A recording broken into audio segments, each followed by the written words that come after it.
My dear students, আসসালামু আলাইকুম। আশা করি তোমরা সকলে বাসায় আছো, সুস্থ আছো এবং ভালো আছো। আজকে আমি উপস্থিত হয়েছি এখানে সপ্তম শ্রেণীর বিজ্ঞান ক্লাস নেওয়ার জন্য।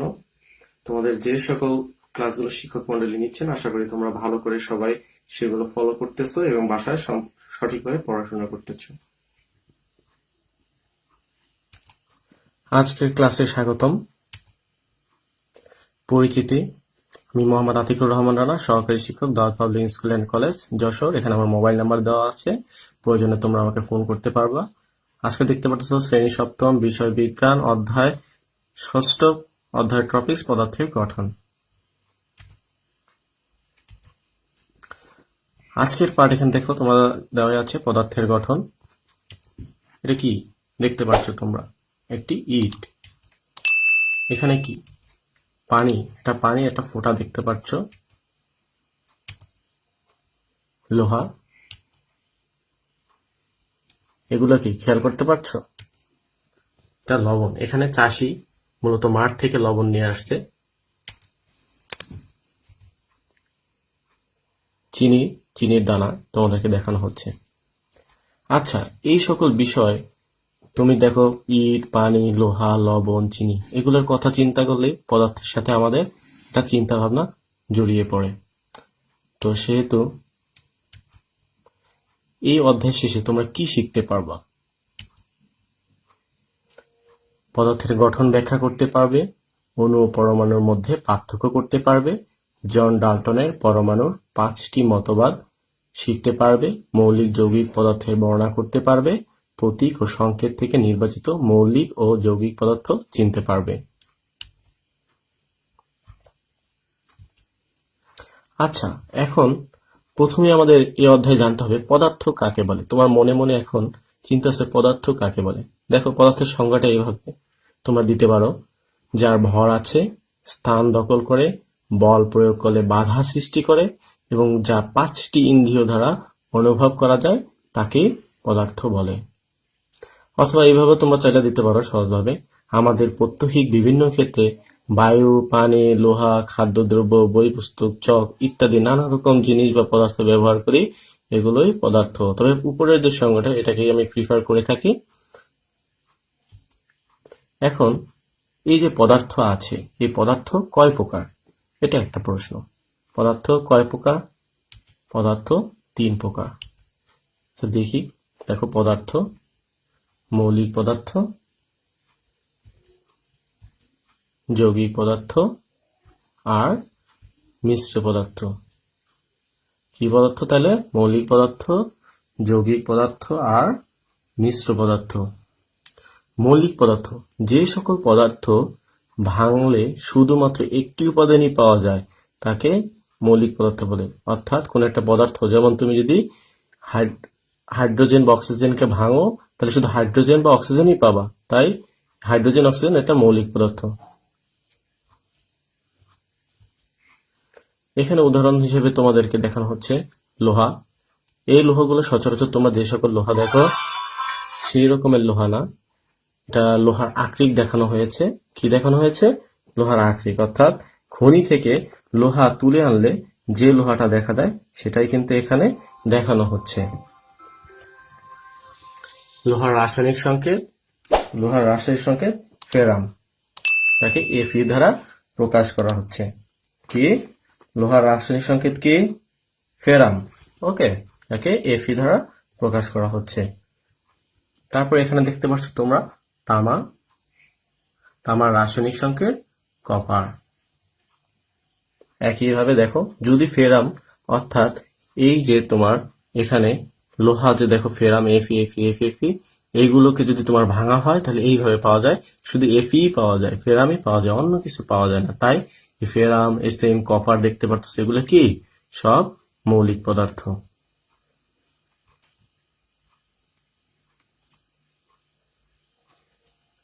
আবার আমরা জানি যে হাইড্রোজেনের সংকেত H এবং অক্সিজেনের সংকেত কি? O। তাহলে হাইড্রোজেনের সংকেত H আর অক্সিজেনের সংকেত O।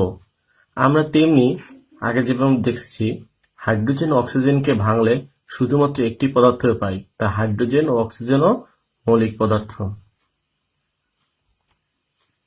এখানে দেখো হাইড্রোজেন সেম, হাইড্রোজেনকে তোমার যদি চিত্র থেকে খেয়াল করো, এই যে হাইড্রোজেনকে ভাঙা হলো হাইড্রোজেন শুধু এইচ, অক্সিজেনকে ভাঙা হলো শুধুমাত্র ও পাওয়া যাচ্ছে, যে ও অক্সিজেন পাওয়া যাচ্ছে। তাই হাইড্রোজেন অক্সিজেন উভয় কি মৌলিক পদার্থ।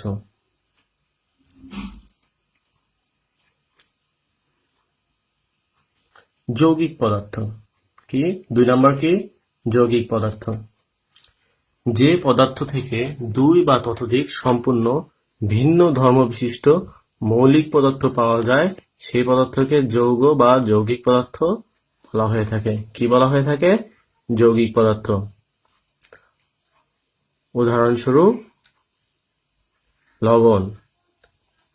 লবণের সংকেত হচ্ছে সোডিয়াম ক্লোরাইড। সোডিয়াম ক্লোরাইড অর্থাৎ NaCl।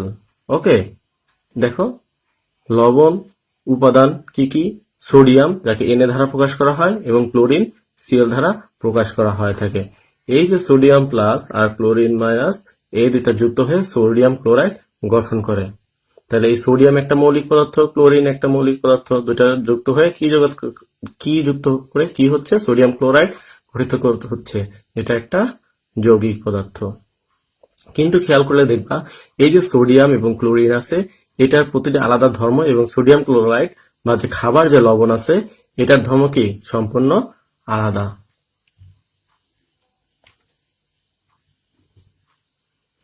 আচ্ছা, পানি একটি যৌগিক পদার্থ। এটি 2টি ভিন্ন মৌলিক পদার্থ হাইড্রোজেন অক্সিজেন দ্বারা গঠিত। আবার পানিকে বিশ্লেষণ করা হলে হাইড্রোজেন অক্সিজেনও পাওয়া হয়ে থাকে। দেখো হাইড্রোজেন অক্সিজেন, আর এখানে কি যে দেখতে পাচ্ছ অক্সিজেন, এ দুটো কি মৌলিক পদার্থ। হাইড্রোজেন আর অক্সিজেন কি মৌলিক পদার্থ। কিন্তু যখনই তোমার এই যে পানি গঠন করতেছে একটা হাইড্রোজেনের সাথে, একটা অক্সিজেনের সাথে 2টা হাইড্রোজেন যুক্ত হচ্ছে, একটা অক্সিজেনের সাথে 2টা হাইড্রোজেন যুক্ত হয়ে কি হচ্ছে? একটা যৌগিক পদার্থ তৈরি করতেছে। কি করতেছে? যৌগিক পদার্থ গঠিত করছে। কিন্তু এখানে হাইড্রোজেন এবং অক্সিজেন কি আলাদা আলাদা ভাবে কিন্তু মৌলিক পদার্থ। ওকে, তাহলে 2টা মৌলিক পদার্থ মিলে একটা যৌগিক পদার্থ গঠিত হচ্ছে।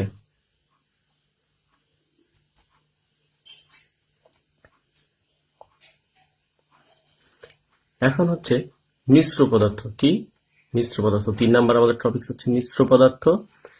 2 বা ততোধিক মৌলিক বা যৌগিক পদার্থকে যে কোনো ওজন অনুপাতে মিশিয়ে যদি এমন পদার্থ পাওয়া যায় যাতে মিশ্রিত ভিন্ন ভিন্ন পদার্থগুলো তাদের নিজের ধর্ম বজায় রাখে, তবে সেই পদার্থকে মিশ্র পদার্থ বলা হয়ে থাকে। তাহলে সেই পদার্থকে কি বলে? মিশ্র পদার্থ বলা হয়ে থাকে। যেমন বায়ু। বায়ুর মধ্যে কি oxygen, carbon die oxide, nitrogen, জলীয় বাষ্প এই সকল উপাদান থাকে একটা নির্দিষ্ট অনুপাতে। তোমরা জানো যেমন নাইট্রোজেন সবচেয়ে বেশি পরিমাণ থাকে বায়ুর মধ্যে, 78%, অক্সিজেন থাকে 20%। এইভাবে কার্বন ডাই অক্সাইডও থাকে, জলীয় বাষ্প সহ আরো অনেক পদার্থ থাকে। কিন্তু এই সকল পদার্থগুলো কি একসাথে মিশে যায়? না, মিশে যায় না। এরা আলাদা আলাদা ভাবে বায়ুর মধ্যে অবস্থান করে, কিন্তু একটা মিশ্রানো অবস্থায় থাকে বলে এদেরকে বলা হয় কি মিশ্র পদার্থ। আরো একটি মিশ্র পদার্থের উদাহরণ দেখতে পারো, লবণ, চিনি ও জলের মিশ্রণ।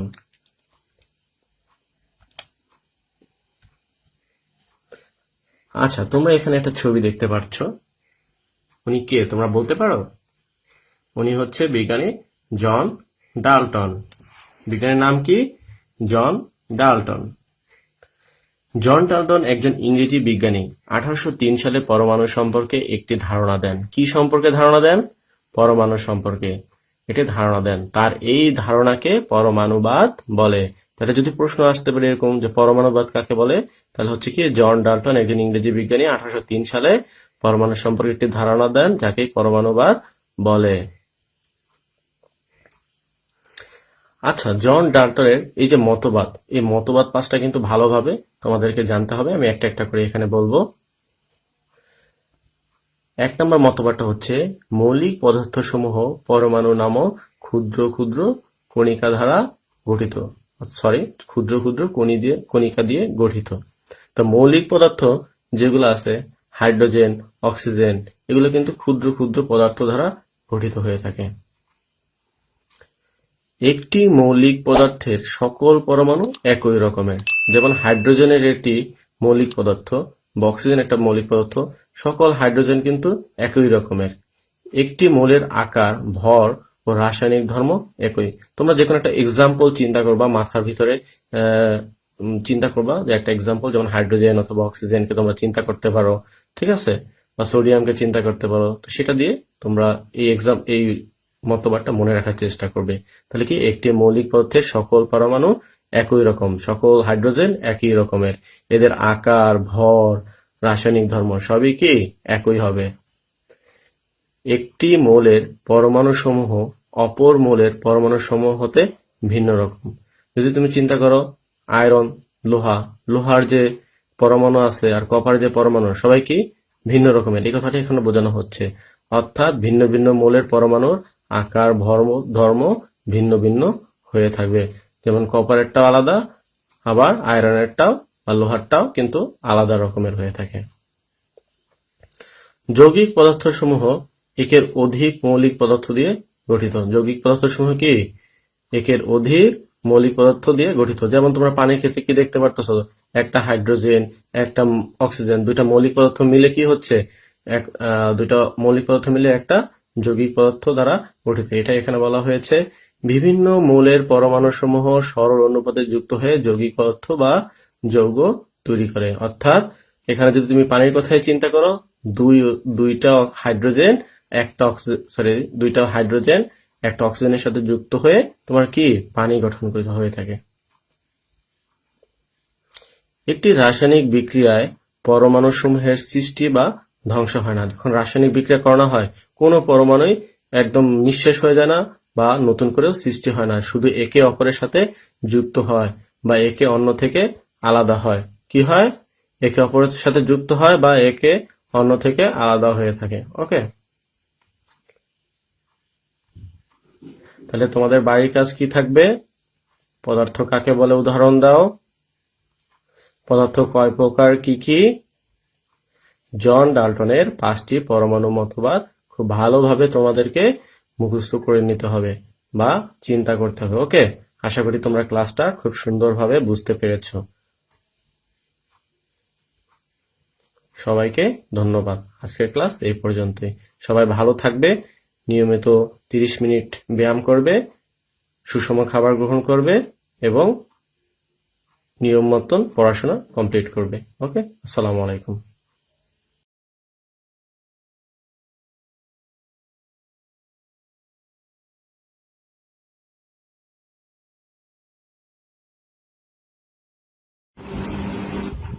প্রিয় শিক্ষার্থী বন্ধুরা, আসসালামু আলাইকুম। আমি মোহাম্মদ আতিকুর রহমান রানা, সহকারী শিক্ষক, দাউদ পাবলিক স্কুল অ্যান্ড কলেজ। আজকে আমি এখানে উপস্থিত হয়েছি 7ম শ্রেণী বিজ্ঞান ক্লাস নেওয়ার জন্য। ইতিমধ্যে আমি 7ম শ্রেণীর বিজ্ঞানের 6ষ্ঠ অধ্যায়ের প্রথম পার্ট নিয়েছি। আজকে দ্বিতীয় পার্ট পড়াবো। প্রথমেই আজকের ক্লাসে সবাইকে স্বাগতম। আজকে আমরা পড়ব মূলত অণু ও পরমাণু বিষয়ে। অণু ও পরমাণু বিষয় আমাদেরকে ভালোভাবে বুঝতে হলে এবং জানার জন্য আমাদের পূর্বে যে আমরা পার্ট 1টা পড়েছি, ওটা অবশ্যই তোমাদেরকে ভালোভাবে আয়ত্ত করতে হবে এবং বুঝতে হবে। না হলে এই পার্টটা বুঝতে তোমাদেরকে একটু কষ্ট হয়ে যাবে। তাহলে কেউ যদি প্রথম পার্টটা না দেখো, অবশ্যই প্রথম পার্টটা দেখে তারপরে এই পার্টটা দেখবা। আচ্ছা, তাহলে দেখো এখানে তোমরা মৌলিক পদার্থের ক্ষুদ্রতম কণিকাকে পরমাণু বলে। আমরা গত ক্লাসে মৌলিক পদার্থ পড়েছি। তাহলে মৌলিক পদার্থের সবচেয়ে যে ক্ষুদ্রতম কণিকা, সেটাকে কি বলা হচ্ছে? পরমাণু। যেমন হাইড্রোজেনের ক্ষুদ্রতম কণিকা, তামার ক্ষুদ্রতম কণিকা। আমরা যদি হাইড্রোজেনের কথা চিন্তা করি, হাইড্রোজেনের সবচেয়ে যে ক্ষুদ্রতম কণা হবে তাকে, সেটাই হচ্ছে তোমার পরমাণু। একইভাবে আমরা যৌগিক পদার্থ পড়েছি গতদিন। তাহলে যৌগিক পদার্থের ক্ষুদ্রতম কণিকাকে কি বলা হয়? অণু বলা হয়ে থাকে। উদাহরণ, পানির ক্ষুদ্রতম কণা। ছবিটার দিকে যদি তোমার লক্ষ্য করো, এখানে দেখতে পাচ্ছ হাইড্রোজেন, একটা হাইড্রোজেন। এটা হচ্ছে সবচেয়ে ক্ষুদ্রতম কণা। এরপরে যদি ভাঙা হয় তাহলে আর হাইড্রোজেন পরমাণু হবে না, হয়ে যাবে ইলেকট্রন, প্রোটন এবং নিউট্রন থাকবে। কিন্তু সবচেয়ে যে ক্ষুদ্রতম কণাটা হাইড্রোজেনের, সেটাকে আমরা বলতেছি কি? মৌলিক পদার্থের ক্ষুদ্রতম সবচেয়ে হাইড্রোজেনের যে কণিকা, যেটা হাইড্রোজেন একটা মৌলিক পদার্থ, সেটা সবচেয়ে ক্ষুদ্রতম কণাটা হচ্ছে পরমাণু। এখানেও দেখো হাইড্রোজেনের আরেকটা পরমাণু। একইভাবে মৌলিক অক্সিজেন কিন্তু একটা মৌলিক পদার্থ, তাহলে অক্সিজেনের যদি মৌলিক পদার্থ হয় তাহলে সবচেয়ে ক্ষুদ্রতম কণাটা সেটা হচ্ছে পরমাণু। এখন যদি দুইটা হাইড্রোজেন একটা অক্সিজেন মিলে যদি এখানে একটা যৌগ গঠন করতেছে যেটা হচ্ছে কি পানি, H2, দুইটা হাইড্রোজেন একটা অক্সিজেন, তাহলে হচ্ছে পানির ক্ষুদ্রতম যে কণিকা যেখানে দুইটা মাত্র হাইড্রোজেন একটা অক্সিজেন থাকে সেটাই হচ্ছে কি একটা পানির কণা, এবং সেটাই হচ্ছে অণু, সেটাই হচ্ছে কি অণু। আচ্ছা, ছবিটার দিকে তোমরা লক্ষ্য করো, চিতের লোকটা কি তোমরা চেনো? উনি গ্রিক দার্শনিক ডেমোক্রিটাস। পদার্থ সম্পর্কে তার মতবাদ কি তোমরা কি জানো?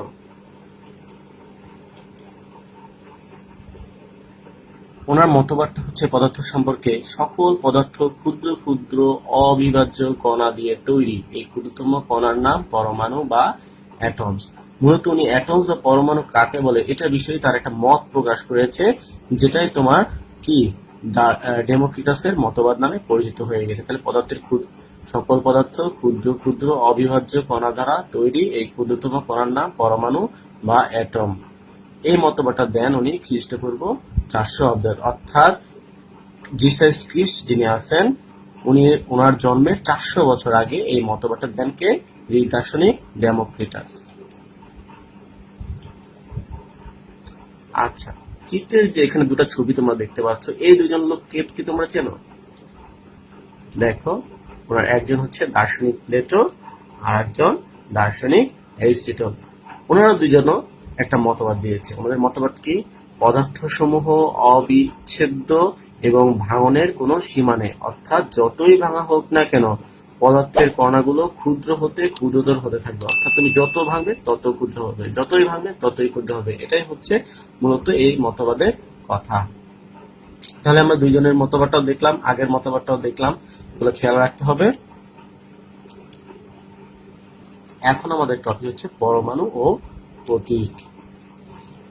এ পর্যন্ত মৌলিক পদার্থের সংখ্যা 118টি, অর্থাৎ টোটাল পৃথিবীতে মৌলিক পদার্থ আছে 118টি, যার মধ্যে 98টি প্রকৃতিতে পাওয়া যায়। কোথায় পাওয়া যায়? প্রকৃতিতে পাওয়া যায়। এবং বাকি 20টি কৃত্রিম ভাবে তৈরি করা হয়েছে। কৃত্রিম ভাবে কোথায় তৈরি করা হয়েছে? মানুষ তৈরি করেছে ল্যাবরেটরিতে।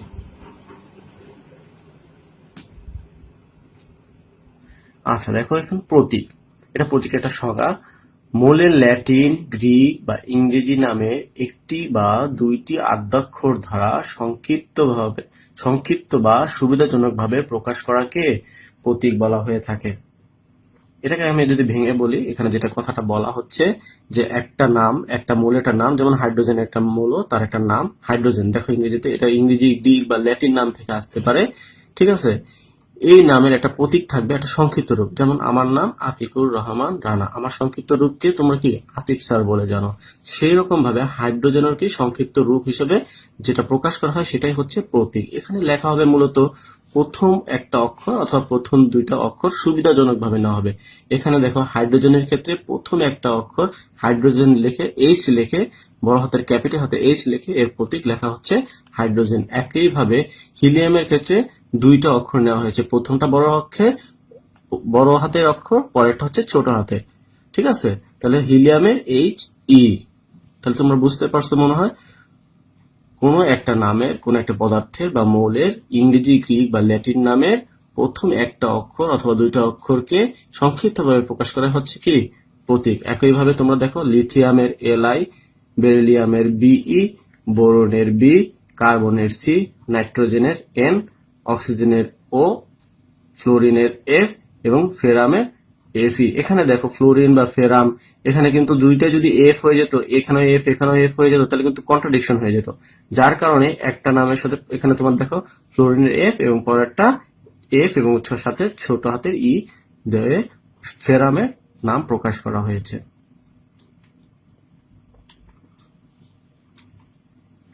অণু ও সংকেত।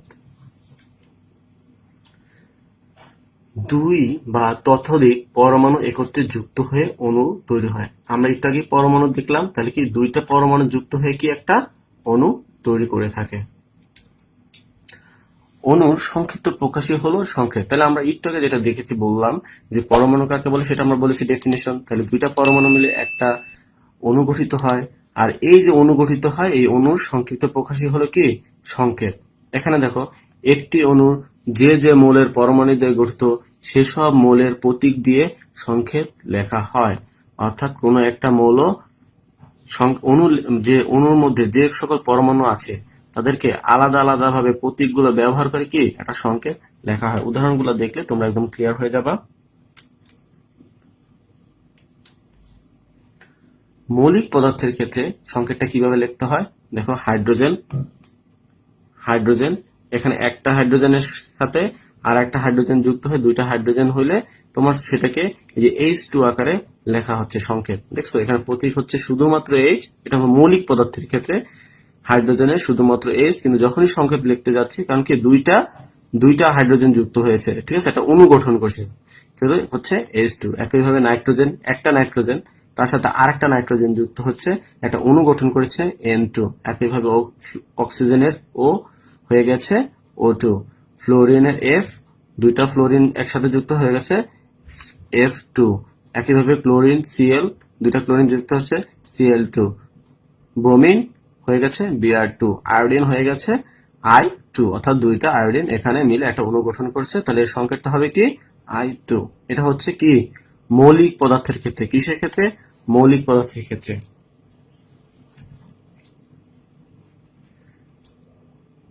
এখন যৌগিক পদার্থের ক্ষেত্রে সংকেতটা কেমন হবে এটা হচ্ছে দেখার বিষয়, ভেরি ভেরি ইম্পর্টেন্ট।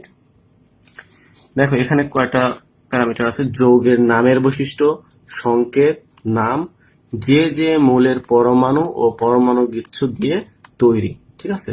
এখানে যদি তোমরা খেয়াল করো, ধাতু, ব্র্যাকেটটা আমরা পড়বো না, ব্র্যাকেটটা বাদ দিয়ে যদি পড়ো আগে বোঝার জন্য, ধাতুর সাথে একটি অধাতু যুক্ত হলে যৌগের নামের শেষে আইড থাকবে। অর্থাৎ একটা ধাতুর সাথে একটা অধাতুর যুক্ত হলে যে নামটা হবে তার শেষে কি থাকবে, এই যে দেখো আইড থাকবে। যেমন সোডিয়াম, সোডিয়াম একটা ধাতু, এর সাথে যদি ক্লোরিন একটা অধাতু যুক্ত হয়, একটা যৌগ গঠন করলো, তাহলে নাম হবে কি সোডিয়াম ক্লোরাইড। দেখো ক্লোরাইডের সাথে লাস্টে কি শেষে কি আইড যুক্ত হয়েছে, তাহলে এই যে দেখো আইড, এখানে আইড, খেয়াল করছো?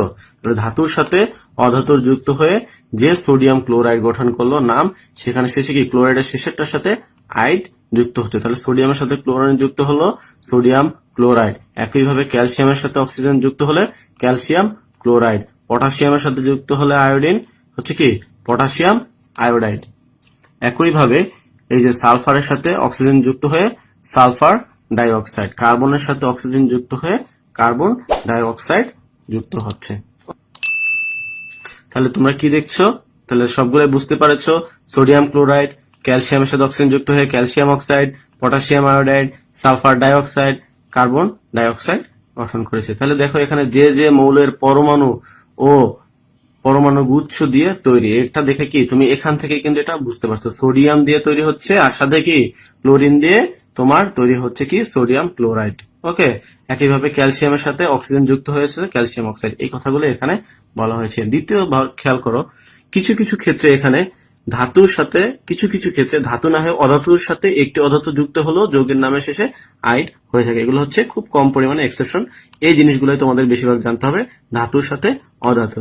ওকে, আরেকটা জিনিস খেয়াল করে দেখো, 2 নম্বর যেটা আমরা আসতেছি, একটি অধাতু ও কয়েকটি অক্সিজেন মিলে একটি পরমাণু গুচ্ছ তৈরি করে যা একটি মাত্র পরমাণুর মতন কাজ করে। এই পর্যন্ত কি দেখো কাজ করে, তাহলে কি একটি অধাতু, এখানে যদি একটা সালফার একটা অধাতু কয়েকটি অক্সিজেন, যেমন 4টা অক্সিজেনের সাথে যুক্ত হয়ে কি একটা পরমাণু গুচ্ছ তৈরি করতেছে যারা একটা পরমাণুর মতন আচরণ করে, সালফেট, ঠিক আছে, একটা পরমাণুর মতন আচরণ করছে। তারপর কি দেখো, ওই পরমাণু গুচ্ছ ধাতুর সাথে যুক্ত হয়ে যৌগ গঠন করলে তাদের নামের শেষে আইড বা এড থাকবে। তাহলে কি এই যে একটা পরমাণু গুচ্ছ, এটা কি ধাতুর সাথে যদি যুক্ত হয় তাহলে তোমার নাম হবে কি, নামের শেষে হবে কি আইড বা এড থাকবে। যেমন দেখো এই যে সালফেট, আমরা বলছি সালফেট, সালফেটের সাথে ক্যালসিয়াম যুক্ত হয়ে ক্যালসিয়াম সালফেট। দেখছো যে ক্যালসিয়াম একটা মৌল, সালফেট একটা মৌল, সালফেটের সাথে ক্যালসিয়াম যুক্ত হয়ে ক্যালসিয়াম সালফেট। এই যে এট, দেখছো এট কিন্তু এখানে যুক্ত হয়েছে, কিন্তু আবার দেখো সেম ক্যালসিয়ামের সাথে SO3, ঠিক আছে, সালফাইড, সালফাইড যদি যুক্ত হয়ে ক্যালসিয়াম ধাতুর সাথে যুক্ত হয় তাহলে নাম হয় কি ক্যালসিয়াম সালফাইড। যখনই তোমরা আমরা খেয়াল করবা নিচের দিকে এক্সাম্পল গুলো খেয়াল করলে তোমরা দেখতে পারবা যেটা সর্বোচ্চ সংখ্যক থাকে, যেমন সালফেট SO4 এর সর্বোচ্চ, এর উপরে SO5 হয় না, ঠিক আছে সচরাচর। তাহলে SO4 এর ক্ষেত্রে আমরা 8 সালফেট, আর SO3 এর ক্ষেত্রে ক্যালসিয়াম সালফাইড, ঠিক আছে, এই যে আইড যুক্ত হয়েছে। একইভাবে পটাশিয়ামের সাথে সর্বোচ্চ নাইট্রেট যেখানে গঠন করছে, নাইট্রেটের সর্বোচ্চ NO3 হতে পারে, NO4 সচরাচর হয় না, হইলেও খুব কম হয়, আয়নিক আকারে হয়। তাহলে NO3 যদি হয় তাহলে NO3 এর ক্ষেত্রে নাইট্রেট, তাহলে পটাশিয়াম একটা ধাতু, তার সাথে নাইট্রেট যুক্ত হয়ে পটাশিয়াম নাইট্রেট, পটাশিয়ামের সাথে নাইট্রাইট NO2 অর্থাৎ যুক্ত হয়ে হচ্ছে কি পটাশিয়াম নাইট্রাইট। একইভাবে সোডিয়াম কার্বনেট এবং অ্যালুমিনিয়াম ফসফেট যুক্ত হয়ে থাকে, ঠিক আছে। আমার মনে হয় তোমরা বুঝতে পারছো বিষয়গুলো। তোমরা যদি আরো 2-3 বার পড়ো তাহলে বিষয়গুলো সুন্দরভাবে আরো তোমাদের আয়ত্তে চলে আসবে। আচ্ছা, এখন হচ্ছে তোমাদের বাড়ির কাজ। বাড়ির হচ্ছে মৌলিক ও যৌগিক পদার্থের সংকেতের তালিকা করবে। এই যে সংকেতগুলো, এগুলো তালিকা করবে কোনগুলো মৌলিক কোনগুলো যৌগিক।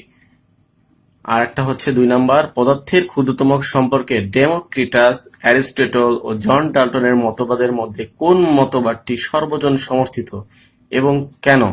যুক্তি সহ তোমার মতামত দাও। এটা হচ্ছে একটা প্রশ্ন। ডেমোক্রিটাসের মতামতটা আমরা প্রথম পার্টে আমরা বলে দিয়েছি, তোমাদের বইতেও আছে। তাহলে কি ডেমোক্রিটাসের মতবাদ, অ্যারিস্টটল, জন ডাল্টনের মতবাদের মধ্যে কোন মতবাদটি সর্বজন সমর্থিত এবং কেন? যুক্তি সহ তোমার মতামতটি অবশ্যই উল্লেখ করতে হবে। ওকে, আজকের ক্লাস এই পর্যন্ত। তোমাদের সকলকে ধন্যবাদ। সবাই ভালো থাকবে, সুস্থ থাকবে এবং বাসায় নিরাপদ অবস্থানে থাকবে। আসসালামু আলাইকুম।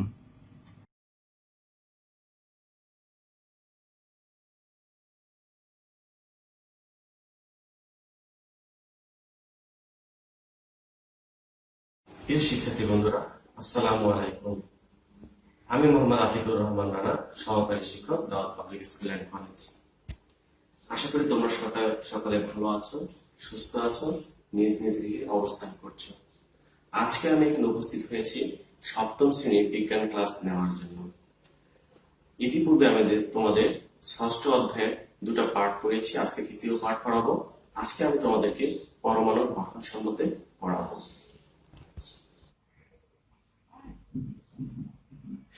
এখানে আমার দেখো পরিচিতি দেওয়া আছে, আমার মোবাইল নাম্বার দেওয়া আছে, প্রয়োজনে তুমি ফোন করতে পারবে কোনো সমস্যা ফেস করলে। এখানে দেখো পদার্থের গঠন, তোমাদের ষষ্ঠ অধ্যায় পার্ট 3। আজকের ক্লাসে সকলকে স্বাগতম।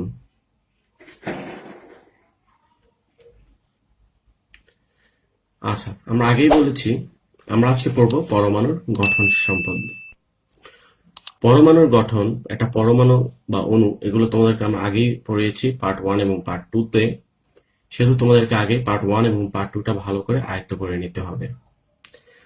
এখন যদি একটা পরমাণুকে আমরা ভাগ করি বা ভাঙি তাহলে আমরা মূলত কি পাই? একটা পরমাণুকে যদি আমরা ভাঙি তাহলে মূলত 3টা কণা পাই। মূলত মেইন একটা হচ্ছে ইলেকট্রন, একটা হচ্ছে প্রোটন, আর একটা হচ্ছে নিউট্রন। এখানে দেখো ইলেকট্রনকে দেখানো হয়েছে, যে গোল গোল সাদা বলগুলো দেখতেছো একটা বলয়ের মধ্যে সার্কুলার ভাবে ঘুরতেছে, এরা হচ্ছে ইলেকট্রন। মাঝখানে যে দেখো, এই যে মাঝখানে সেন্টারটা, এখানে যে তোমার হলুদ রঙের যেগুলো আছে এগুলো হচ্ছে প্রোটন, এবং নীল কালারের যেগুলো আছে মাঝখানে এগুলো হচ্ছে নিউট্রন। তোমার এই যে মাঝখানে কেন্দ্রটা দেখতেছো যেখানে নিউট্রন এবং প্রোটন আছে, এগুলো সব মিলে হচ্ছে নিউক্লিয়াস।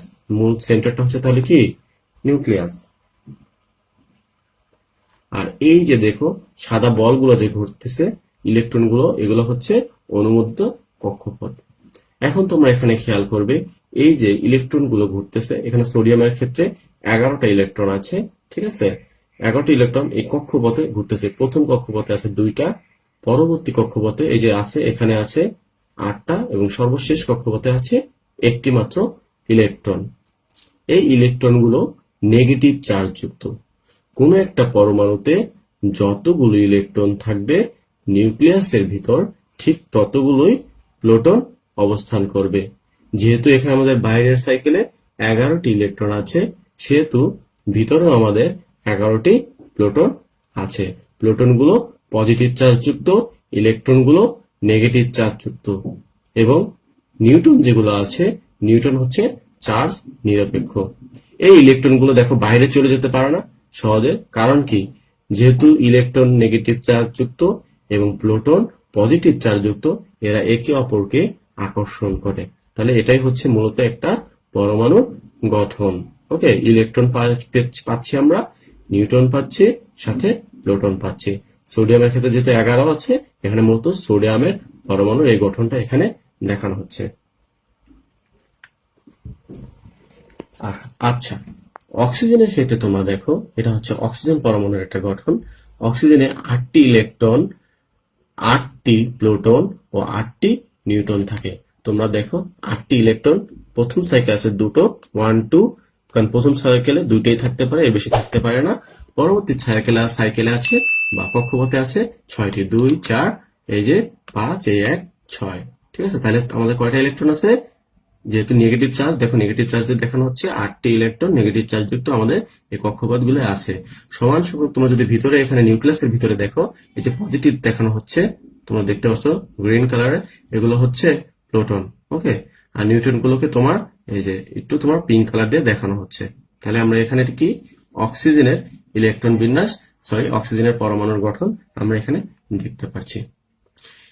একইভাবে আমরা যদি হাইড্রোজেনের ক্ষেত্রে দেখতে পারি, হাইড্রোজেনের ক্ষেত্রে কি এখানে শুধুমাত্র একটি ইলেকট্রন এবং একটি মাত্র প্रोटॉन থাকে, এখানে কোনো নিউট্রন থাকে না হাইড্রোজেনের। তাহলে হাইড্রোজেনের ক্ষেত্রে কি একটি মাত্র ইলেকট্রন এবং একটি মাত্র প্रोटॉन থাকে, কোনো নিউট্রন থাকে না। দেখো কক্ষপথে একটি ইলেকট্রন দেখানো হচ্ছে, একটি प्रोटॉन দেখানো হচ্ছে, কোনো নিউট্রন নেই। হিলিয়ামের ক্ষেত্রে দেখো তোমরা মাঝখানে কেন্দ্রে 2টা प्रोटॉन আছে এবং সাইকেলে 2টা মাত্র নিউট্রন আছে। ওকে, এখন আমরা যে কথাগুলো বললাম তোমাদেরকে এতক্ষণ দেখালাম, এগুলোই আমরা একটা ভিডিওর মাধ্যমে এখন দেখব।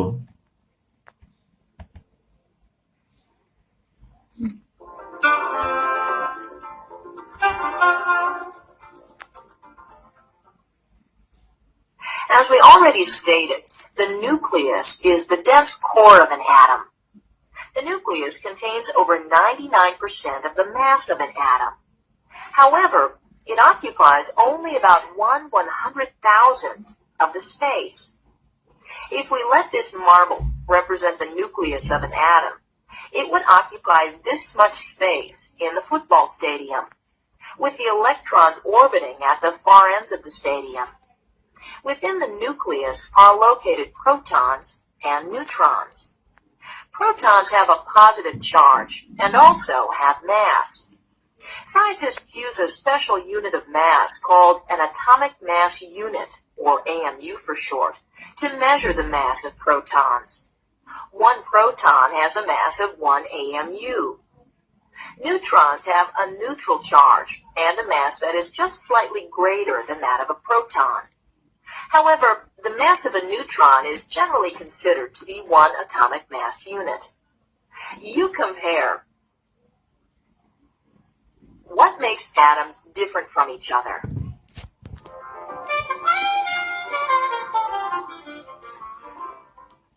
The answer lies in the number of protons. Different atoms have different numbers of protons. For example, a helium atom has 2 protons, and aluminum atoms have 13 protons. The number of protons in the nucleus is called the atomic number. Hydrogen, for example, has 1 proton and has an atomic number of 1, whereas oxygen has 8 protons and has an atomic number of 8.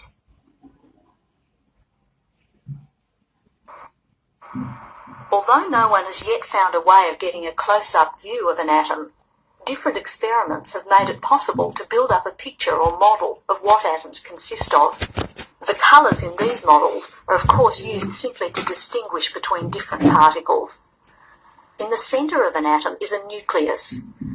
This is made up of even smaller or subatomic particles called protons and neutrons. The protons each carry a positive electrical charge. The neutrons are as heavy as protons but carry no charge. This means that overall the nucleus is positively charged, and orbiting around it are negatively charged particles called electrons. The size of the negative charge carried by an electron is equal to the positive charge carried by a proton.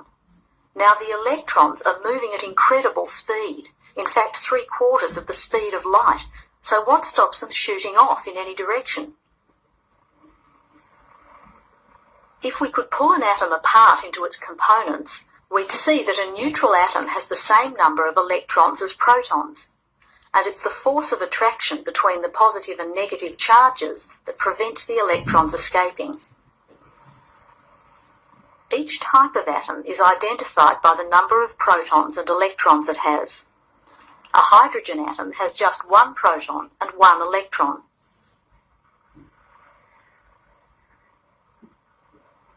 An oxygen atom has 8 protons and 8 electrons.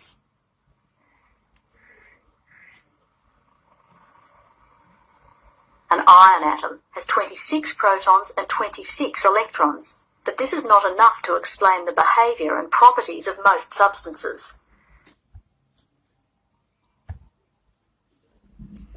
তাহলে আমরা এখানে তোমরা দেখতে পাচ্ছ, তোমাদের ভিডিওটা দেখলে, তাহলে কি একটা পরমাণুতে তার যে প্লুটন আছে এটাই হচ্ছে মূলত তার কেন্দ্রের সমস্ত ভর বহন করে, এটাই হচ্ছে তার অ্যাটমিক নাম্বার। আর যেহেতু কেন্দ্রে তোমার এক একটা পরমাণুতে এক এক রকমের প্রোটন সংখ্যা থাকে, তাই একটা পরমাণু আরেকটা থেকে ভিন্ন হয়ে থাকে। তোমাদের বাড়ির কাজ, পরমাণুকে ভাঙলে কয়টি কণা পাওয়া যায়, পরমাণুতে কণাগুলোর অবস্থান সচিত্র বর্ণনা করো। আজকের ক্লাস এই পর্যন্তই। তোমরা সকলে ভালো থাকবে, সুস্থ থাকবে, নিজ নিজ গৃহে অবস্থান করবে, এই কামনা করে আজকের ক্লাস শেষ করছি। আসসালামু আলাইকুম।